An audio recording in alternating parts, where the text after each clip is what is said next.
Attention, everyone. I have received a transmission from one of the parties of this tale. They are deeply concerned with this video seeing the light of day.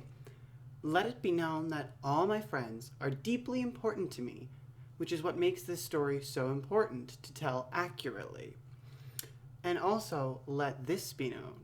No one is to degrade anyone involved but the Conman in our tale.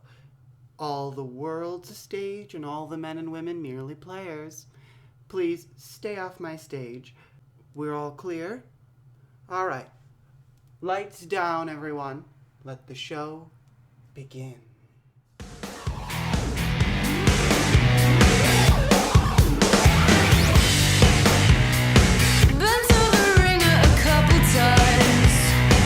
I came out callous and cruel, and most your friends know this very well, because they went through it too. The three of us were initiates. We had to learn how to deal, and when we spotted a second chance, we had to learn how to steal. Hi, best friends. Welcome back. If you aren't older than the dirt of the earth itself, you have heard the term catfishing before, in reference to online dating. If you were born in the Big Bang, however, and rode a dinosaur to your job at your prehistoric Applebee's, let me fill you in. Catfishing is when anyone, pretends to be someone else online. Most of the time, it's used to deceive someone into dating you. You know, a picture of a cute girl you found on Google Images, and a profile filled with cutesy posts about how you're just living your best life, when in reality you're a 45-year-old male raccoon living just outside Russia. We all get the appeal. Dating sucks, and wouldn't it be nice to be an insanely hot guy or girl? Or raccoon.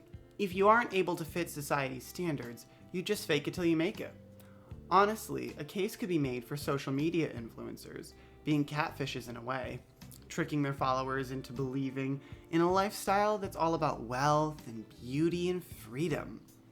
Most people would desire that life for themselves, and so they live through their favorite online personalities. You're welcome.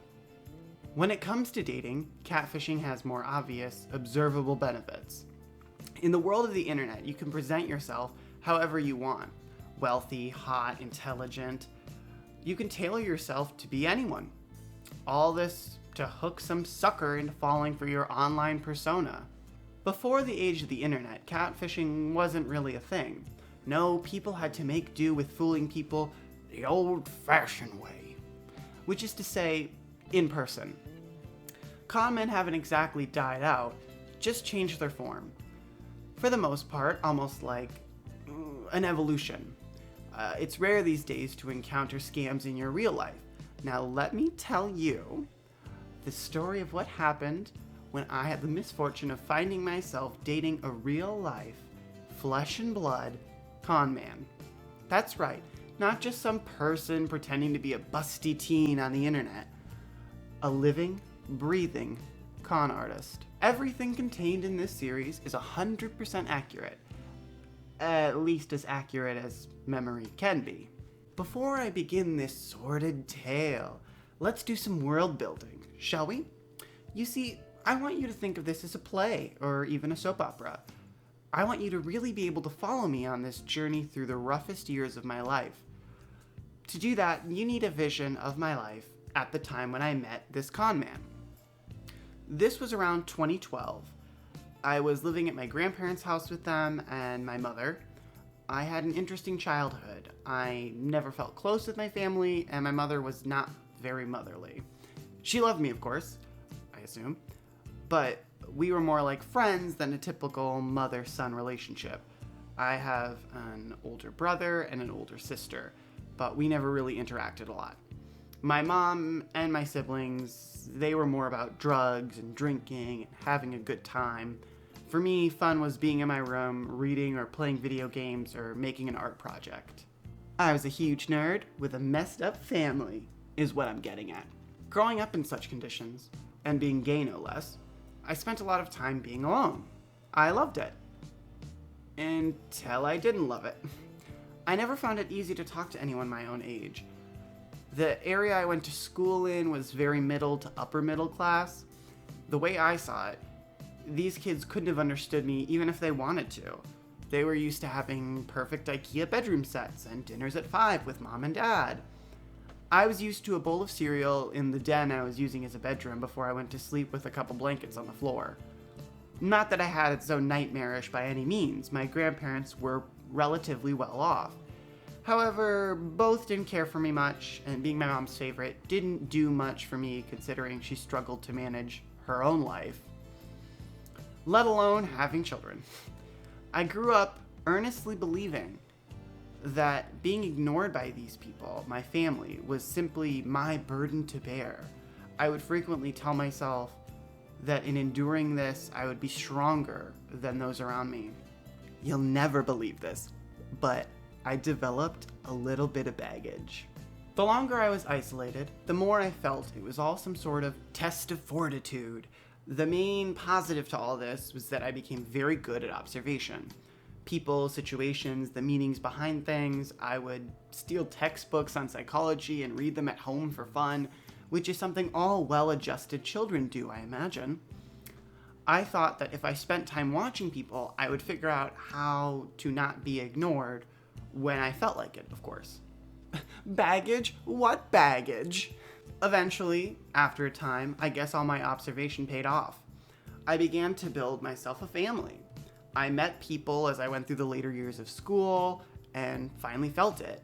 Felt that thing they say you should feel with your biological family, this intense, deep, ever-burning connection.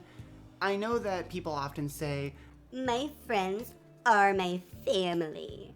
and it's not that I'm calling most people liars, but I think if pressed, those people would save their siblings or grandparents from a burning building before saving their best gal pal. Not me. I'm coming, Bailey. I guess that's what happens when you're a desperately lonely gay kid who doesn't realize he's desperately lonely. By the end of senior year of high school, I had done it. I had found my family. The family I had always wished I was born into. The support I had always lacked and the attention and praise that I felt that I was missing. I can honestly say I loved my friends. And not in that casual sort of friend love kind of way. I loved them as if we were bound by fate to be together. We would spend almost all our time together. It was wonderful, and I felt an amazing feeling of support and love. This is getting heavy and taking up time, so let's move things along, shall we? Now that you understand me and my situation a bit better, let's introduce you to the rest of the cast. So we'll start with Bailey, my closest female friend and surrogate older sister figure. I am older than her, but I've always admired her in a way that gives me a feeling of being mentored by an older sister. She's stubborn, funny, witty, thoughtful. I've never discussed this point with her, but she is more thoughtful than anyone I know, and I don't even think she's aware of it. And as a fun fact, meeting Bailey was the first point in my life that I was so struck by someone's beauty and style. I just don't want to harp on that because of all the things Bailey is, pretty is the least important. James. James was like a little brother figure and a protege. Smart, too smart for his own good sometimes, secretly sweet, emotionally logical. Don't ask me to explain this one, it just makes sense to me. When I met James, he was shy, picked on, and anxious all the time. I recognized a bit of my own feelings in him and made it a point to teach him to stand up for himself. Even if that meant, eventually, he would devote most of his time to standing up to me. It was worth it. I am endlessly proud of him every day I get the pleasure of knowing him. Don't tell him I said any of that. Daniel, aka Catapult. It's a nickname, that's just what we called him. Don't think about it. Sweet little brother figure who made me feel more than I ever had before. Funny, goofy, timid, but in that charming way that makes you think he is so interesting. Catty, seriously, he is so sassy and catty. I loved it so much. When I first discovered it, I would have never guessed that sweet little Catapult was such a sassy diva. Amber is a sister. Just a sister. Not by blood, but basically. Headstrong, observant, dedicated, strong. You know what? I'm not even going to say anything else about Amber. This slide is Amber. I am just so connected to her that I could not talk to her for a year, and I would pick up her call in the middle of the night no matter what and be ready to help. She is a strong person, period. We have Brittany, the friend of Bailey. Very sweet, very caring, white-hot anger that burns like 1,000 suns. But in, like, a cute way. I didn't really know Brittany at the time that this happened. She was more Bailey's friend than mine. Honestly, I wish I had been closer to her because I now realize she is one of the most impressive women I have ever met. Seriously, she is the easiest person to talk to in the world. Chris, the funniest person I had ever met. He's very funny. End of list. In all seriousness, Chris has such a strong emotional core that I can honestly tell you he has held me down from floating away more than anyone ever has. I would trust Chris with any secret, and I'm not afraid to be vulnerable around him. Sam, real human Powerpuff Girl. Sunny, sweet, filled with love. No, seriously, she is disgustingly loving. I would call it naive, but it works for her. She can listen to anyone vent about anything and still find some sweet silver lining to try and make you feel better, even if she spills any drink in a 10-foot radius all over my new rug. Tyler, sweet, sensitive man. Self-sacrificing, anxious. He does it in a charming and naive way, though. Brave. Even if he isn't always brave, I would still say it's an important trait to list here, because he is someone who strives to be brave, and I think that is way more thoughtful than just charging in blindly. Taylor, soulmate in life. Smart. Seriously, Taylor is so smart and funny and charismatic. You may not expect how smart she is, and she'll put herself down about it, but she's able to understand and grasp almost any concept that you present her with. Born to be a storyteller, seriously, if she tells you a story, you can't pull away. Honestly, I should have gotten her to read this script for me. She's a great singer, she has a great voice, sings like an angel, but always got embarrassed when I told her that. But embarrassed in that way where you can tell she liked hearing it. I had more people in my life than what I've listed here, but these are our principal actors. You may notice that I didn't include any sort of con man that I've mentioned. I thought it was better that you meet him through my eyes, as I met him. With introductions set and the world framed up nicely, our tale can really begin. I want you to enjoy this. Really feel like you're watching it unfold. So put yourself in my shoes, grab a drink and a snack, and treat this like you're going to see a show, or sitting down to some trashy reality TV, if that's more your thing.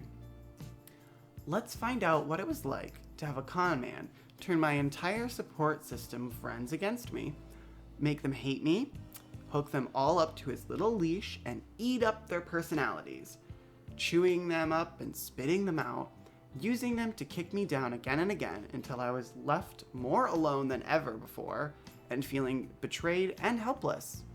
Fun. Only for him to be exposed by me, turning him into a laughingstock and running him out of town. Oh yes, this story has a happy ending. Jaye, if you're watching this, just remember, no matter how low you got me, I won. Hit it!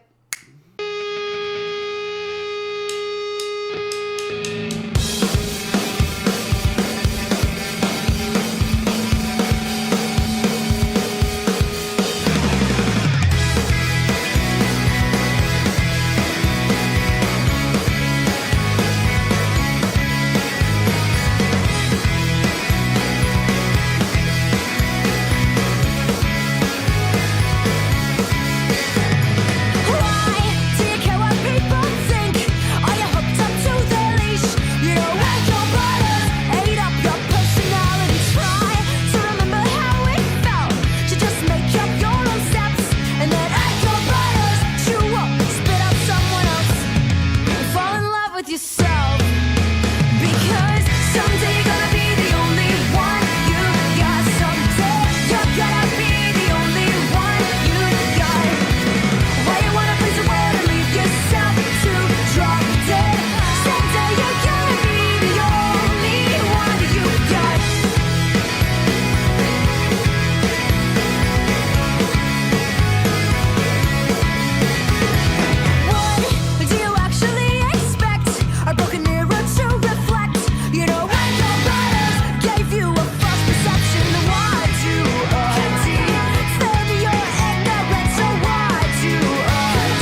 It all began one day in the grungy basement of my grandparents' home.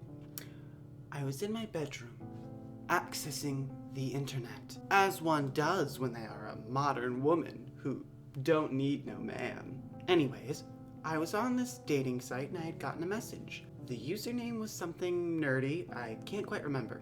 The message was simple. Hello, I liked your profile. Standard dating site stuff. I ignored it. I couldn't see a profile picture and really didn't care to have a conversation with some stranger, too unsure to post a picture. I have always been a skeptical person, so I make a point to not believe anyone about anything, ever. If there's one thing I hate, it's looking foolish. Unintentionally. Eventually, however, the stranger persisted. His name was Jaye. An interesting name to be sure. It's a fake name. Intrigued? Good. Moving on. We went on our first date. It was an upscale restaurant. To describe Jaye quickly, he was 34, I think at the time, who knows, since he's prone to lying about his age. He was very tall, broad-shouldered, and an imposing figure overall. He was, however, very gay. Normally, I am not very into men that are very fey and girly. I hadn't had much luck with dating though, so I thought, why not try something new? The date was honestly lovely, from what I remember. We swapped stories and laughed. That's probably the first thing I noticed about Jaye. He's funny. Not just amusing, but insanely hilarious. I don't remember much of the date, but laughing so hard I cried, I remember. I do remember a few other things. He said he was a freelance writer for Marvel and DC Comics, that he was a huge nerd for comics and video games, and that he was fairly well off. He seemed a bit too good to be true, if I'm honest. His charisma and wit charmed me. Against my better judgment, I found myself hanging on to his every word. It was intoxicating, having this older, successful man take such an interest in me.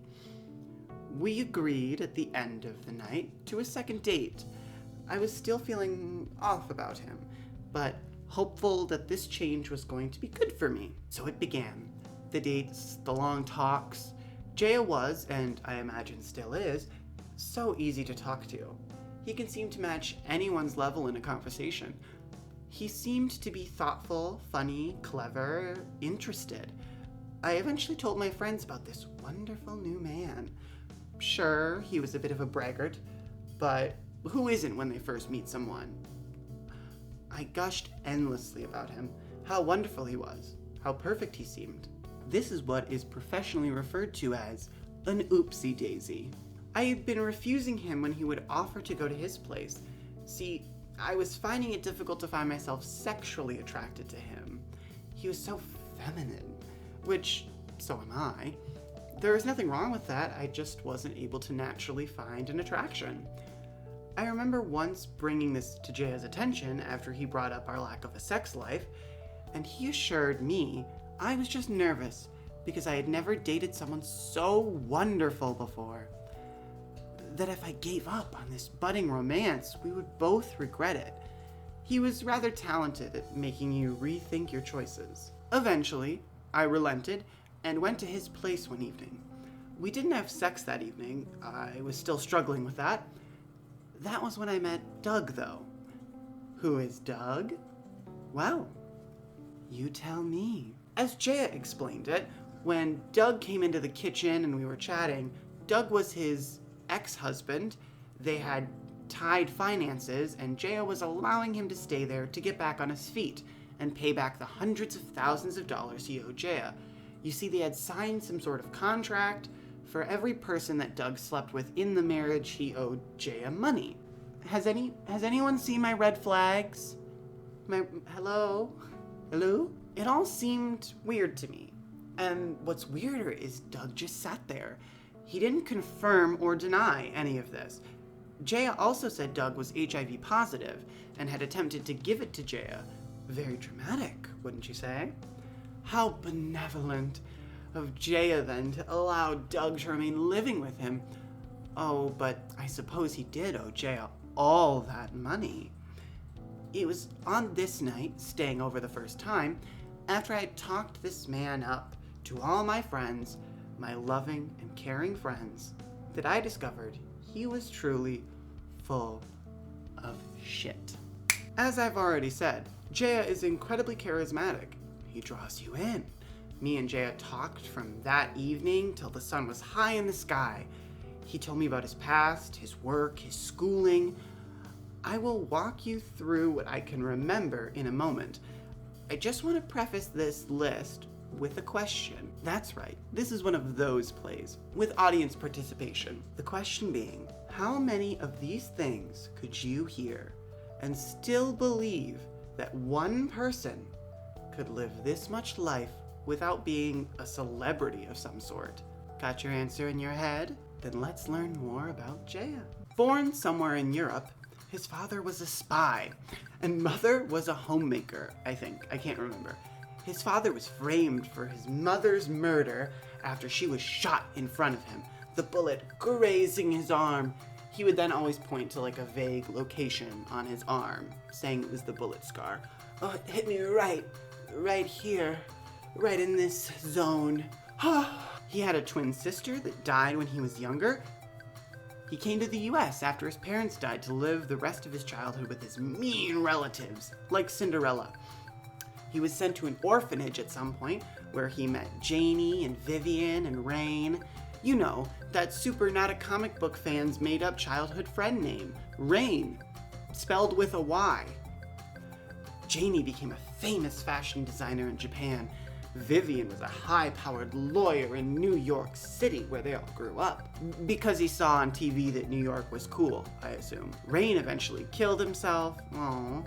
Oh, and Janie died in a car wreck in Japan shortly after I met Jaye. So tragic. Gone too soon. He had to fly to Japan last minute for the funeral. So brave. Jaye had 2 master's degrees from a school in California and one in New York, in art and publication and in criminal psychology. Despite being very clearly gay, he married a woman and fathered 2 children. The wife and children all died in a car wreck. How tragic for him. Do you feel bad for him yet? Are you impressed by his bravery and intelligence in the face of such adversities? He then got diagnosed with cancer and beat it twice, actually.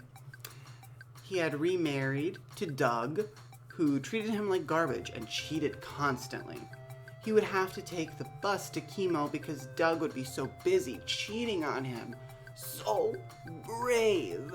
He then got discovered through his fan fiction on a forum, fan fiction of X-Men comics. He was hired to do freelance work and made a name for himself. Marvel and DC both hired him frequently to write under several pen names.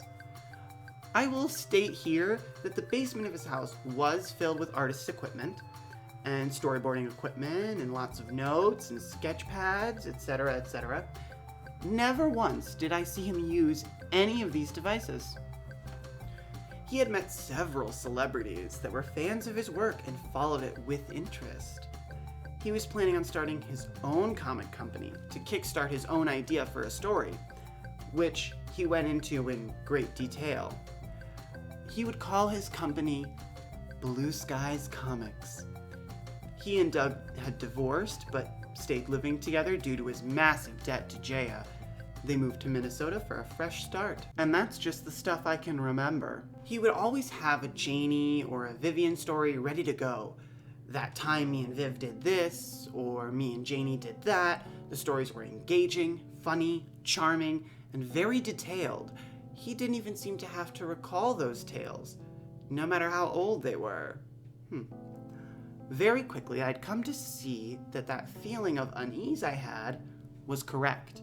He was lying, trying to impress me, I assumed. At the time, I thought it was fine. Sure, he was lying, but it was always funny and entertaining.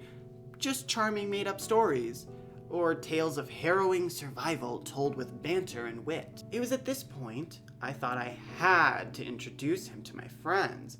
They would get such a kick out of him. They wouldn't buy his freelance writer, spy dad, lawyer friend, dead wife stories, but my thought was, what did it matter? They would like him and be happy to meet him. I was right. They were. This was my monkey's paw wish, and it would blow up in my face spectacularly. Make sure to subscribe and catch the next show. We dive deeper into who Jaye is and what he did to ruin my life. A descent the likes of which you have never seen before. We'll end with this, and the salt in my wounds isn't burning any more than it used to. It's not that I don't feel the pain, it's just I'm not afraid of hurting anymore. And the blood of these veins isn't pumping any less than it ever has, and that's the hope I have. The only thing I know that's keeping me alive. Let them have their time. Sit back and let them shine. Let them rise and rise, 'cause one day they're gonna fall. Let them soak in the sun. Sit back and let them have their fun. Let them spill their guts, 'cause one day they're gonna slip on them. Well, I could be angry, but you're not worth a fight. And besides, I'm moving on. I've counted to 10 and I'm feeling alright. And besides, I'm moving on. Let them play their songs. Let them say what's right and wrong. Let them do their thing, 'cause it'll never be you and me. We got our own style. We got a way of living life. If they can't get down, well, we don't need them around. Well, I could be angry, but you're not worth a fight. And besides, I'm